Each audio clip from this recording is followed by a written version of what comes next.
estamos aquí, ¿verdad? Llevando este mensaje, llevando esta semana, ¿verdad? De estos acontecimientos día a día. Y hoy pues nos corresponde el día martes, ¿verdad? ¿Qué sucedió el día martes? ¿Qué pasó el día martes? ¿Qué fue lo que hizo Jesús después de que entró ahí a Jerusalén? ¿Qué fue lo que pasó? ¿Qué fue lo que hizo? ¿Cuáles son los acontecimientos que se dieron ese día? Y eso es lo que vamos a ver el día de ahora. Muy bien, vamos a iniciar acá y el tema que le he puesto ahora, este tercer tema, es el ministerio del reino de Jesús. Él es el modelo perfecto, ¿verdad?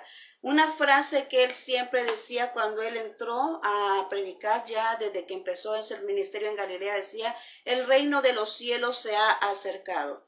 ¿Por qué decía así nuestro Dios? ¿Verdad? ¿Por qué lo decía? Bueno, vamos a hablarlo posteriormente, te lo voy a explicar, solamente te voy a dejar ahí en la frase. Quiero hacer un breve recordatorio de lo que estábamos hablando ayer, y era de el acontecimiento de la higuera, ¿verdad? Que Jesús maldijo. Hay un dato muy importante acá que estaba encontrando en el libro de Marcos, y que es necesario, Dios me trae aquí, a que hablemos de esto en este punto, ¿verdad? Y está ya en Marcos capítulo 11, del 20 al 26. Lo vamos a leer así rapidito y vamos a dar la explicación de lo que Dios pues quiere, me mostró acá en esta porción bíblica.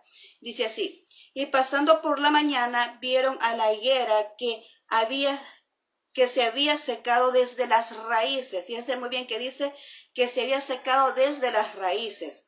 Entonces Pedro, acordándose, le dijo: Maestro, mira, la higuera que maldijiste se ha secado. Respondiendo Jesús le dijo: tened fe en Dios, porque de cierto os digo que cualquiera que dijese a este monte: quítate y échate en el mar, y no dudar en su corazón, sino que creyere, será hecho lo que dice, y lo que diga le será hecho. Me llama mucho la atención que dice: tened fe. ¿Por qué le dice nuestro Dios a Pedro? A gloria a Dios, bendito su nombre. ¿Por qué le dice Dios a Pedro: tened fe? Después de que le dice: mira, maestro, esa higuera que tú maldeciste está toda seca. O sea, pasaron después. Primero Jesús la maldijo y después pasaron de nuevo a ese mismo lugar y vieron esa higuera que estaba ya seca hasta sus raíces. Fíjate bien, hasta sus raíces. Pero el Señor le dice: ten fe. ¿Y por qué le dice ten fe en algo que ya está arruinado, en algo que ya no sirve, en algo que ya no tiene vida, en algo que está así maldito, porque Dios la maldijo? ¿Por qué le dijo él tener fe? Y posteriormente eso le dice: si tuviera fe, tú le dijeras a ese monte: ven, échate en el agua, tírate al mar, tírate al mar. ¿Por qué? Porque todo lo que viene a la palabra de Dios, aleluya, porque la palabra de Dios es agua, ¿verdad? Es el mar. Todo lo que viene a la palabra de Dios recobra vida. No importa si todo está muerto hasta las raíces, por lo que sea. Ahora, la maldición es algo muy, ¿cómo te pudiera decir? ¿Qué significa maldición? Maldición significa hablar mal, ¿verdad? Decir mal, una expresión, desear un mal deseo a otro. Y hay muchas personas que están pasando circunstancias difíciles, ya sea porque a sí mismos se han dicho palabras erradas, palabras negativas, o alguien más las ha dicho y tú las has aceptado. Porque muchas personas pueden decir cosas de ti, pueden decir muchas cosas de ti, malas, incorrectas, deseos que te deseen, deseos malos que te deseen, pero ahí depende si tú lo aceptas. Si tú rechazas esas palabras de maldición, eso no va a suceder. Pero si tú las recibes, si tú las aceptas, entonces eso va a acontecer en tu vida. Y esas son las palabras, esas son las maldiciones. Pero aquí vemos acá que hay una respuesta, hay una solución para todo esto, para todas esas palabras que se han dado hacia tu vida, o las que tú mismo has dicho, que aunque esas palabras te tengan ahorita hasta con la raíz quemada, con la raíz dañada, pero aquí dice que hay una esperanza. Dice: si tú tienes fe y vienes a la palabra de vida, y vienes a la palabra de Dios, la lees, te sumerges en esta palabra de vida, te sumerges en el agua que es la palabra de vida, te sumerges en ella, tú vas a recobrar vida. Tú vas a recobrar vida. Pero hay también otro aspecto importante, es que hablábamos del perdón, y que todo lo que nosotros pidamos a Dios, y hemos perdonado, estamos con el corazón correcto, nosotros lo recibiremos. Aleluya. Eso es lo que Dios quería que hoy te enfocara a ti, que hoy te dijera si es cierto. Puede haber una situación difícil, puede haber una situación que no tenga sentido, puede ser que ya esté muerto desde las raíces algo, pero el Señor dice aquí, traerlo al agua, traerlo al mar, echarlo en el mar. Si tú dices ese monte, o sea, esa higuera, esa higuera que se echa en el mar, esa higuera hasta las raíces va a recobrar vida. ¿Por qué? Porque Dios reconoció, Jesús reconoció aquí que es cierto, Él cerró una oportunidad, pero abre otra oportunidad cuando dice, si tú tuvieres fe, todo es posible para el que cree. Amén, aleluya. Hoy vamos a entrar en el tema de ahora, después de esta explicación maravillosa de lo que Dios me estaba mostrando. Y vamos ahora al tema, ¿verdad? Ministerio del Reino de Jesús, estamos hablando porque Él decía, el reino de los cielos se ha acercado. ¿Por qué decía así? ¿Verdad? Él es el modelo perfecto, Él nos vino a mostrar, a enseñar cuáles eran los pasos que nosotros debíamos de seguir, porque Él escogió a los 12 discípulos y ellos anduvieron con Él en todo tiempo. Ellos vieron todas las maravillas que Jesús hacía, pero Él se estaba modelando en ellos. Le está diciendo, esto es lo que tienen que hacer, así es como tienen que hablar, así es como tienen que venir y a explicar. O sea, Él les estaba enseñando, Él los estaba discipulando, ¿verdad? Para que cuando Él no estuviese, ya ellos no se detuvieran, sino que ya tuvieran ese conocimiento necesario de lo que iban a realizar después de que Jesús partiera. Entonces, por eso Él es nuestro modelo perfecto, el único que podemos seguir es a nuestro Dios. Y dice aquí Mateo 4:23, vamos a buscar, vamos a poner una base bíblica acá, para poder entender de qué se trata este ministerio del reino de los cielos. Vamos ahí a Mateo 4:23 dice, y recorrió Jesús toda Galilea enseñando en las sinagogas de ellos y predicando el evangelio del reino, sanando toda enfermedad y toda dolencia en el pueblo. Podemos ver aquí que hay 3 aspectos que se mencionan en esta cita bíblica, y es que primero dice que estaba enseñando en las sinagogas. Él llegaba a las sinagogas, al lugar de reunión. Él ahí llegaba, ¿verdad? Para poder mostrar, para poder enseñar, para poder guiar al pueblo de qué se trataba el reino de Él. Porque Él venía representando el reino de los cielos. ¿De qué se trataba? ¿Por qué Él venía diciendo el reino de los cielos se ha acercado? Él llegaba a cada uno, ¿verdad? De las sinagogas enseñándoles y predicando el evangelio del reino, porque Él iba a las calles, Él iba a sanar, Él iba a liberar a las personas que estaban endemoniadas. Recordemos que mientras Jesús era un carpintero, nadie le hacía caso. Él pasaba desapercibido, ¿verdad? En todo lugar donde Él iba. Nadie conoce a perfección toda la vida de Jesús, desde que nació hasta que fue llamado al ministerio a los 30 años. No conocemos mucho de Él, porque pasaba desapercibido. Pero una vez fue el tiempo exacto donde Él tenía que empezar el ministerio, y fue bautizado y fue ungido allí. Cuando fue al desierto, fue probado, ya venía lleno de unción, ya se empezó a manifestar todos los demonios, ¿verdad? Entonces, cuando Él entró a Galilea, ya podemos ver cómo los demonios se empezaban a manifestar, porque la unción de Jesús provocaba eso. Y es lo mismo con nosotros. Cuando tú y yo estamos ungidos, el demonio se enoja y empieza a manifestarse. ¿Por qué? Porque Él está en contra de eso. Eso es como una fuerza que siente Él, que le presiona, por decirlo así, aunque el Espíritu de Dios no es una fuerza, es una persona, ¿verdad?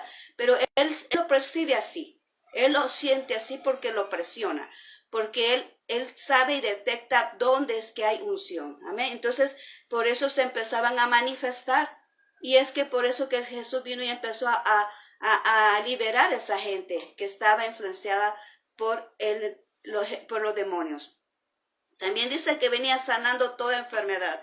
Cuando Él entraba, venían los paralíticos, venían los mudos, venían los leprosos, ¿verdad? Cuando Él llegaba a un lugar, a Él lo buscaban, ¿verdad? Porque sentían la presencia, la unción, y sabían de que Él podía sanarlos. Entonces, esas son las 3 acciones que Él hizo en su ministerio, que era enseñar, predicar y sanar las personas, liberarlas, ¿verdad? De los demonios. Ahora vamos a ver acá. Hay ciertos grupos que Él tuvo que enfrentar, ¿verdad? En su ministerio. Bienvenido a todos los que están ahorita aquí conectándose con esta enseñanza. Mucho gusto por estar acá. Gracias por estar acá, por dedicar su tiempo. a esta palabra que Dios tiene para nuestras vidas en esta mañana.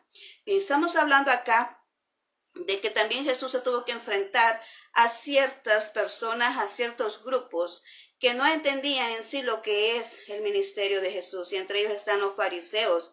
¿Quiénes eran los fariseos? Eran un movimiento político, social y religioso. Dice que se consideraban personas con una moral fingida, con sentimientos y creencias religiosas, eran separatistas y sectaristas. Estas personas se creían, ¿verdad?, lo máximo, ¿verdad? Entonces, pero no entendían lo que Dios estaba haciendo. No entendían porque eran personas religiosas. Ellos tenían, ¿qué es una religión? Es venir y levantar una regla, una ley que no esté escrita en la palabra de Dios. Cuando nosotros nos basamos en ella, la palabra de Dios es libertad, la palabra de Dios nos da vida, ¿verdad? Nos resucita la palabra de Dios. Pero cuando nosotros venimos y nos enfocamos en esas reglas y leyes humanas, eso provoca carga, provoca tristeza, provoca un pesar, provoca hasta la muerte. Y ellos se inclinaban más a ese aspecto, ¿verdad?, que a lo que es la vida en la palabra de Dios. Y ellos estaban en contra de lo que Jesús estaba haciendo. Están los saduceos también, que dice que son los descendientes del sumo sacerdote. Negaban la inmortalidad del alma y la resurrección, y negaban la existencia del Espíritu Santo y los ángeles. Mira qué tremendo es esto, porque son descendencia de sacerdotes, pero ahí podemos ver la contaminación que se dio en este momento, ¿verdad? Porque desde cuando esto falló, porque si veníamos bien desde la línea de Aarón, ¿verdad?, todo venía perfecto, con lo mismo, con las mismas creencias, con el mismo sentir, pero ya hubo un momento donde esto se terminó y donde entró pues este cambio, ¿verdad?, de que ya no se dio aquello legítimo como estaba al principio, sino que se vino contaminando estos conocimientos y esto que Dios había puesto en la esencia de los sacerdotes. Ahora también estaban los escribas, que se encargaban de la escritura y clasificaban y contabilizaban los datos importantes que se daban, ¿verdad?, dentro del ministerio eclesiástico, y también eran personas intelectuales de esa época. Entonces podemos ver nosotros que estos tipos de personas son las que Jesús tuvo que enfrentar en su ministerio. Y lo mismo es ahora, ¿verdad? Tú tienes que enfrentar también ciertas cosas, porque solo tú te puedes levantar con la visión que tú tienes. Amén. La visión, una persona será la visión, solamente esa persona entiende perfecto cuál es la visión que se le ha entregado. Y es por eso que solamente tú la puedes defender, solamente tú te puedes creer. Gloria a Dios si hay alguien que se agrega, que se apega a tu visión, pero el mayor indicado eres tú, la persona a quien Dios te ha entregado esa visión, amén, porque es la que le entiende perfecto. Así con Jesús. Jesús traía su visión para venir acá, traía su visión, pero no todos le creían, aún hasta los mismos discípulos sabían, los que dudaban de quién se trataba a él, quién era Jesús. Porque él hizo la pregunta, ¿y ustedes, quién dice la gente que soy? Solo uno de ellos contestó y le dijo, tú eres el Mesías, tú eres el Hijo de Dios. Solo uno contestó eso. ¿Por qué? Porque aún hasta los mismos discípulos dudaban, andaban cerca de él y no conocían a la par de quién andaban. Fíjate muy bien. No conocían a la par de quién andaban. No sabían de que el que estaba ahí era la salvación de sus vidas, era el todopoderoso Dios, ¿verdad? No sabían a la par de quién estaban. Solamente estaban con él y participaban de todo, pero no lo conocían realmente. Mira qué tremendo eso, porque andaban con él y no lo conocían realmente. ¿Cuántas veces nos pasa a nosotros así? Decimos que conocemos a Dios, pero realmente no le conocemos de verdad. Hablamos y pronunciamos todo aquello que o escuchamos de él, lo que leemos de él, pero en sí, en esencia, no le conocemos. No sabemos realmente quién es Dios. Pero entonces ahí nos dan esa enseñanza a nosotros. Ahora vamos a ver acá, tengo un cuadro por aquí donde he preparado para poder explicarte los acontecimientos del día martes, lo que Jesús hizo ese día, cuando él estuvo acá esta semana importante, ¿verdad? Esta semana donde se dan los acontecimientos más relevantes de su ministerio. Vamos a tratar de darlo, es algo larguito. Vamos a tratar de darlo completo y si no, pues vamos a dejar una parte para mañana, pero vamos a tratar de darlo ahorita. Bien, vamos a ver el primer acontecimiento y todo esto tú lo puedes encontrar, ¿verdad? Allá en el libro de Mateo, desde el capítulo 21 hasta el capítulo, desde el capítulo 21, 23 hasta el capítulo 26, 13, están inmersos todos todo lo que, los acontecimientos del día martes, de lo que es la semana mayor, la Semana Santa que conocemos, o el clímax, como yo le he puesto yo, ¿verdad? El clímax del ministerio de Jesús, que son los acontecimientos más relevantes de lo que se acontece en esta semana. Ahora bien, vamos a ver acá, dice, como primer punto acá dice que él viene, los fariseos, los sacerdotes, dudan de la autoridad de Jesús, y eso lo vemos allá en el 21, 23, ¿verdad? Dice que ahí yo voy a ir mencionando los puntos claves, pero tú lo puedes leer posteriormente más despacio para que tú puedas comprender de qué se trata. Y estos sacerdotes estaban acusando, estaban diciendo, bueno, ¿quién te dio la autoridad para hablar de esa manera? ¿Por qué vienes aquí hablando así? Porque ellos eran la autoridad, ¿verdad? De ese lugar. Pero decía, bueno, ¿quién te dio la autoridad a ti para que hables de esta manera? ¿Quién te ha enviado? ¿Por qué autoridad dices lo que dices? Porque toda la gente estaba sorprendida de cómo mostraba el evangelio, de cómo enseñaba, de cómo venía y sanaba a las personas, de cómo los liberaba. Todos estaban bien extrañados de cómo él venía y expresaba el evangelio, y decían ellos, bueno, ¿y quién te ha dado la autoridad para hablar a ti? Y Jesús viene y les hace otra pregunta. Él les evade y le dice que, ahí puedes ver tú cómo él viene, ¿verdad? Y hace ese juego, ¿verdad? De preguntas. Y por último, ellos no pudieron contestarle nada. Ellos sabían de que Jesús tenía la razón, pero no se la querían dar. Ellos sabían que Jesús tenía la razón en lo que estaba diciendo, pero no se la querían dar. Entonces, ¿qué fue lo que él dijo? Bueno, como ustedes tampoco pueden contestarme esa pregunta, tampoco yo tengo por qué responderles. ¿Quién me da la autoridad para poder hablar como hablo? Amén, les dijo Jesús. Como ustedes no pueden contestarme, pues tampoco yo les diré quién me ha dado la autoridad para poder hacer las cosas que hago y hablar lo que yo hablo. Amén. Entonces, ¿qué nos dice esto? ¿Verdad? Que cuando hay personas que no comprenden lo que tú haces, lo más rápido, lo más lógico que pueden hacer es venir y criticar, es venir y señalar, porque lo que no es comprendido, pues entonces se señala.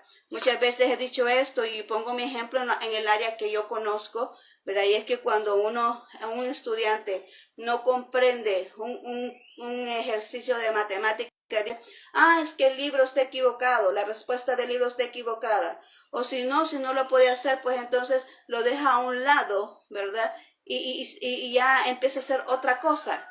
¿Por qué? Porque lo evade, porque dice, no, eso no lo entiendo, eso no lo puedo hacer. Pero cuando ya ese estudiante domina esa operación matemática, ese es su deleite, y que quieren que le traigan más ecuaciones y que le traigan más esos problemas difíciles, esas fracciones, que se las traigan más, porque ya la domina, ya la puede hacer, y entonces se deleita en aquello que puede hacer. Así mismo es esto. Cuando alguien tú vienes y te presentas con una visión que Dios te ha dado y nadie más la puede entender, pues lo más que pueda suceder es que te critiquen, te señalan, y aunque por el fondo ellos comprenden que tienes la razón, pero como no quieren aceptar, ¿verdad? Eso de que tienes la razón, te marginan, te hacen a un lado y te señalan. Esta es una de las actitudes que acontecieron aquí con Jesús. Jesús venía mostrando el evangelio de una manera diferente. ¿Había cambiado el evangelio? De ninguna manera, porque él dijo, yo no vengo a abogar la ley, sino que vengo a cumplirla. O sea, que él no vino a cambiar nada de lo que estaba establecido. Él vino a cumplir todo lo que estaba establecido en la palabra de Dios, sino que estaba presentándolo de una manera distinta. Y eso es lo que ellos no podían comprender, y por eso le rechazaron y le pusieron oposición. Vemos allá después más adelante vemos que él empieza a enseñar en el templo. Él viene al templo y enseña la parábola de dos hijos. Mira, ahí podemos ver la historia, ¿verdad? Donde él manda, ¿verdad? Que dice ahí que tiene los hijos y los manda a trabajar, y uno de ellos le dice, no quiero ir, y después va, y después le manda al otro y dice, ya voy a ir, y no fue a la viña a trabajar. ¿Qué nos enseña esta parábola? Nos enseña que muchas veces nosotros nos equivocamos, ¿verdad? Creemos que porque algo diga, no, esto no quiero hacer, esto no va a suceder, o veamos nosotros esa actitud, ¿verdad? Esa persona que dice, es que esa persona va bien lento, esa persona no trabaja rápido, esa persona no va al ritmo que nosotros vamos, esa persona no va a llegar a ningún lado, y quizás esa persona es la que verdaderamente va a ejecutar lo que Dios ha destinado que se debe de hacer. Nosotros aquí vemos este ejemplo de estos dos hijos. Uno dijo que no quería ir, pero al final fue, se arrepintió y al final fue y cumplió con la labor que Dios dijo. Y el otro vemos que dijo que sí iba a ir y al final nunca fue. Y ahí nos deja la frase clave, dice el Señor: los publicanos y las rameras van delante porque ellos creyeron. Esas personas que nosotros muchas veces rechazamos, ignoramos y hacemos a un lado, son las personas que muchas veces van a ser ejes principales en lo que es la obra de Dios o en cualquier ámbito donde ellas se desenvuelven, ya sacándolos de ese lugar, porque son personas que necesitan de Dios, son personas que necesitan de auxilio.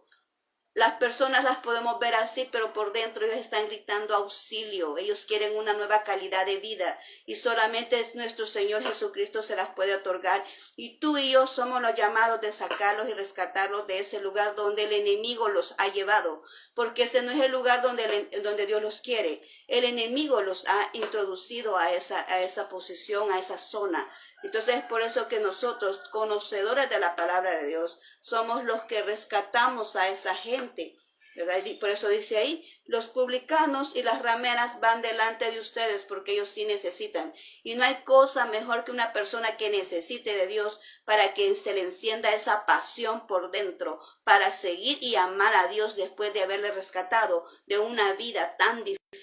Ellos encuentran esa paz y ese gozo. Es por eso que dice la palabra de Dios, ellos van delante de ustedes. Y le estaba diciendo a los discípulos, porque andaban con Jesús, pero ellos también se sentían apáticos, se sentían así como a veces nosotros estamos con ese fuego apagado, ¿verdad? Y el Señor ahora nos llama a que encendamos ese fuego. ¿Por qué? Porque hay personas que cuando se encienden y ellos son los que van adelante. Amén. Ahora vemos también otra parábola aquí, la parábola de labradores y los malvados. Los labradores malvados, vamos aquí a Mateo 21.